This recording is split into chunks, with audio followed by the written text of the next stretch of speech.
Nice s'est pris une énième fessée, ils sont à 1928 défaites d'affilée d'après mes calculs, mais tout va bien, ne vous inquiétez pas amis niçois, il y a le retour du grand sauveur, l'international français Tanguy Ndombele, qui était absent depuis le mois de février dernier et qui a joué ses toutes premières minutes de jeu. Ça n'a pas empêché la défaite face au SCO Angers, mais en tout cas, ça faisait plaisir de le revoir sur les terrains. Alors Ndombele, c'est quand même particulier parce que c'est un joueur qui a connu une très longue absence, mais s'il est vu comme un joueur en perdition, c'est pas forcément à cause de ses blessures. Regardez-moi l'historique des jours manqués pour cause de soucis physiques, il n'y en avait pas tant que ça, il est passé de 65 à 4 millions d'euros en termes de valorisation en l'espace de 5 petites années. Ça a beau être une courbe de valorisation qui ressemble à un message d'avertissement contre l'investissement en crypto, c'est pas les blessures, c'est son niveau qui est à remettre en cause.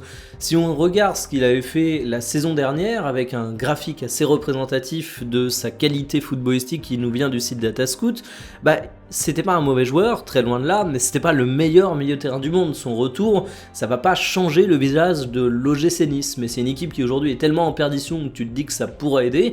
Alors qu'est-ce qu'on a vu au cours de ces 13 petites minutes jouées? Un joueur qui a toujours de la qualité technique, un joueur qui a toujours du talent, bien évidemment, mais c'est jamais ce qui a causé problème avec Ndombele. C'est plutôt sa constance technique, sa constance physique, bref, sa régularité au cours des matchs. Et sur ça, on va avoir besoin de temps pour pouvoir l'évaluer, mais en tout cas, son retour peut quand même être vu comme une relative bonne nouvelle du côté de Nice.